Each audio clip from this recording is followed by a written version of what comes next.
ঠাম্মিকে খুশি করতে মোক্ষম চাল দিল সুধা। সম্পূর্ণ জানতে হলে দেখতে থাকো।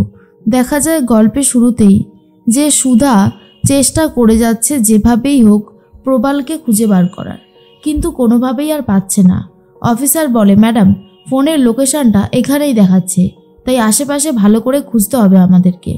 এরপর সুধা অফিসারের সাথে হাত মিলিয়ে খুঁজতে তো শুরু করে, কিন্তু কোনোভাবেই আর পাচ্ছে না। এদিকে ফোন করেছে তুহিনাকে সার্থক আর বলে পুলিশ আসছে, তার জন্য তাড়াতাড়ি করে প্রবালকে ওখান থেকে সরিয়ে ফেলো। এর মধ্যেই দেখা যায় যে দোয়েল কথা বলতে থাকে তার বন্ধুদের সাথে, কিন্তু তার বন্ধুরা দোয়েলকে ইনসাল্ট করতে থাকে আর বলে, তুই আর কি যাবি ক্লাবে, তুই তো এখন বিবাহিত, শুনেছি তোর বরটা নাকি একটা তোলাবাজ, তার তো কোনো যোগ্যতাই নেই। এদিকে চেষ্টা করে যাচ্ছে ফোনটে যাতে সে একটা কাজ পায়, একে ওকে বলছে একটা দোকানে কাজের জন্য। তার মধ্যেই দোয়েলের খুব মন খারাপ হয়। রাস্তা থেকে যখন যাচ্ছিল তখন একটা ছেলে খুব বাজে বাজে কথা বলতে থাকে। ফোনটা এগিয়ে এসে বলে, এই তুই জানিস ওকে, ও হলো আমার বউ, আর আমার বউকে এইভাবে অপমান করতে পারিস না, জানিস তোর কি অবস্থা হবে। ঠিক তখনই ফোনটে এমনভাবে উস্কে দেয় যে পালিয়ে যায় ওই গুন্ডাটা। এর মধ্যেই দোয়েল তো খুব রেগে যায়। দোয়েল বলে, আমার আর ভালো লাগছে না, এই রকম ভাবে আর কতদিনই বা চলতে পারে। দোয়েল বাড়ির দিকে রওনা দেয়। আর এর মধ্যেই সুধার ধাক্কা লাগে তুহিনার সাথে। তুহিনা ট্রলি ব্যাগ নিয়ে যাচ্ছিল আর সুধা তখন বলে, সরি কিন্তু এই ব্যাগটা তো অনেকটাই ভারী, আপনি নিয়ে যেতে পারছেন না, দিন আমাকে দিন, আমি নিয়ে যাচ্ছি। তখন তুহিনা বলে, না আমি পারবো নিয়ে যেতে। সুধার একটু সন্দেহ হয় আর বলে, আচ্ছা এই ব্যাগের মধ্যে কি আছে। তুহিনা বলে, অদ্ভুত তো, এই ব্যাগের মধ্যে কি আছে সেটা আমি আপনাকে বলতে যাব কেন, কি ভেবেছেনটা কি আপনি। সুধা বলে, আমি আবার কি ভাববো, আমি শুধু জিজ্ঞেস করছি যে এই ব্যাগের মধ্যে কি আছে, আপনারই বা বলতে এত অসুবিধা হচ্ছে কেন, আপনি যতক্ষণ না বলবেন আপনাকে আমি যেতে দেব না। তুহিনা কোন রকম সুধাকে সরিয়ে দিয়ে সেখান থেকে চলে আসে আর ট্রলি ব্যাগটা ওইভাবেই পড়ে রয়েছে। তেজ অফিসাররা চলে এসে ট্রলি ব্যাগ খুলে দেখে ভেতরে রয়েছে সেই প্রবাল, যার আইডি কার্ড নিয়েই সার্থক ভেতরে ঢুকেছিল। এরপর অফিসার বলে, আপনি এখানে এলেন কি করে। প্রবাল বলে, আমি তো এই কোম্পানিতেই আসছিলাম গ্যাস পাইপ সারানোর জন্য।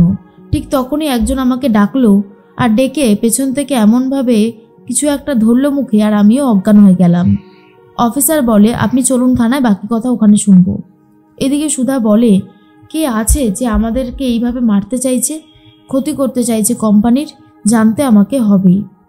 এর মধ্যেই দেখা যায় দোয়েল তো বাড়িতে ফিরে গেছে। দোয়েল বাড়িতে ফিরে গিয়ে খুবই অশান্তি করতে থাকে আর বলে, আমার আর বাঁচার কোনো ইচ্ছাই নেই। জেঠিমণি তখন বলে, কেন কি হয়েছেটা কি। দোয়েল বলে, রাস্তাঘাটে সবাই আমাকে তোলাবাজের বউ বলে ডাকছে, আচ্ছা আমার কি কোনো মান সম্মান নেই, আমি আর এইভাবে বাঁচতে পারবো না। তখন জেঠি বলে, আচ্ছা তুই একটু শান্ত হ, এরকম ভেঙে পড়লে কি করে হবে। দোয়েল তখন বলে, কি করে শান্ত হব বলো তো, আমার ভালো লাগছে না, এই বাড়াবাড়িগুলো আমি আর মেনে নিতে পারছি না। লক্ষ্মী ঠিক করে দোয়েলের আবারও বিয়ে দেবে আর তারপরেই দোয়েলকে রাজরানী বানাবে। ঠাম্মি তখন বলে, অগ্নিসাক্ষী করে ফোনটের সাথে দোয়েলের বিয়ে হয়ে গেছে, আর তুমি বলছো তুমি ওকে আবার বিয়ে দেবে। লক্ষ্মী বলে, এই সব কিছু হয়েছে সুধার জন্য, তাই আমি আমার মেয়ের বিয়ে আবারও দেব, আর ওই বিয়েটাকে আমার মেয়ে মন থেকে মেনে নিতে পারেইনি, তাহলে ওটাকে আর কি হিসেবে বা বিয়ে বলি বলুন মা। এর মধ্যেই এসএমবির কাছে সমস্ত বিয়ের অপশানগুলো চলে যাচ্ছে আর এদের কাছে কোনো অপশান নেই, সেই জন্য কি করবে বুঝতে পারছে না।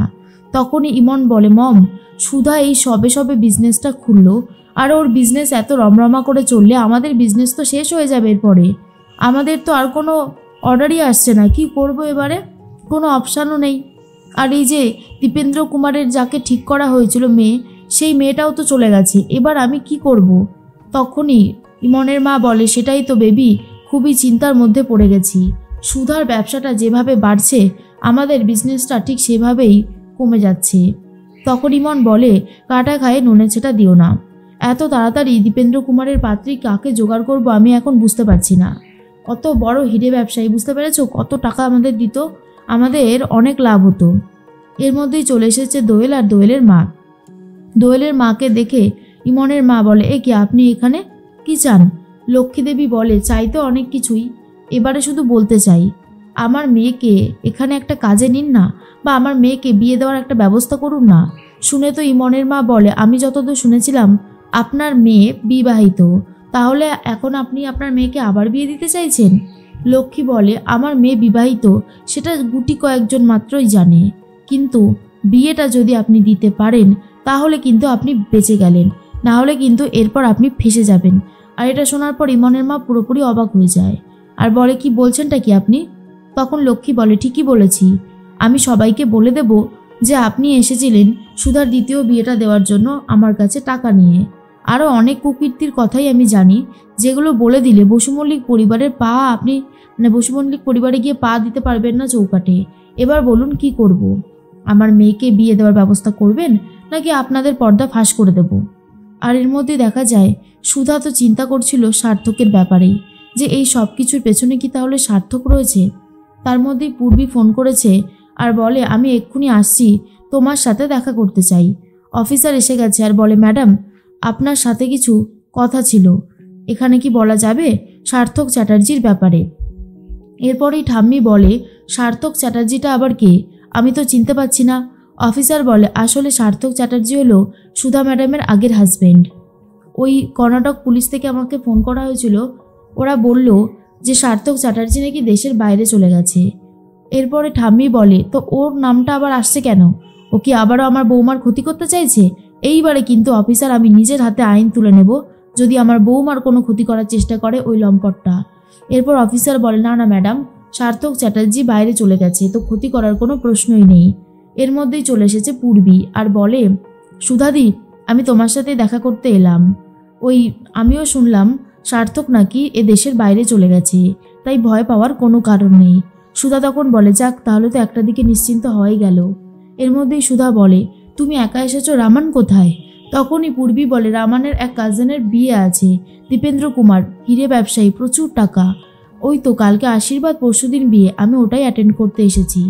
এদিকে দীপেন্দ্র কুমারের জন্য পাত্রী হিসেবে দোয়েলকেই পছন্দ করছে ইমন আর বলে, ঠিক আছে দোয়েল, তুমি যখন এত করে বিয়ে করতে চাইছো তাহলে হিরে ব্যবসায়ী দীপেন্দ্র কুমার, ওর সাথে আমি তোমার বিয়ের ব্যবস্থা করব। কেমন হবে বলো? দোয়েল বলে, সত্যি? এমনটা হলে তো খুব ভালোই হবে, আমি রাজি। এরপর লক্ষ্মী দেবীও খুব খুশি হয়ে যায়। অন্যদিকে পূর্বী তখন বলে, আমরা কিন্তু তোমাদেরকে নেমন্তন্নও করতে এসেছি, তুমি আর মিস্টার বসু মল্লিক অবশ্যই দীপেন্দ্র কুমারের বিয়েতে যাবে। সুধা তখন বলে, তাই? বাহ, তুমি নেমন্তন্ন করতে এসেছো আর আমাদেরকে তো যেতেই হবে। অন্যদিকে দেখা যায় বিস্কুটগুলো, সুধার তৈরি করা বিস্কুটগুলো বাজারে ছাড়া হয়েছে, কিন্তু এখনও কোনো রেসপন্স নেই। তখন তেজ, ঠাম্মি আর বিক্রমবাবু আলোচনা করতে থাকে। বিক্রমবাবু বলে, আসলে আমাদের কোম্পানি সম্বন্ধে অনেক ব্যাড রেপুটেশন তৈরি হয়েছে, তো আবার বিশ্বাসটা ফিরিয়ে আনতে একটু সময় লাগবে। তখন ঠাম্মি বলে, সুধা তুমি তো আমাকে কথা দিয়েছিলে বলো যে ঘর আর তেজ বেকারিকে সামলাবে, তারপরে তুমি এসএমবি বিজনেসে যাবে। তখনই সুধা বলে, অবশ্যই সেটাই করবো ঠাম্মি, এইবারে আমি এসএমবি বিজনেসেই এই তেজ বেকারির বিস্কুট প্রমোট করব। আর এটা শোনার পর ঠাম্মি খুবই খুশি হয়।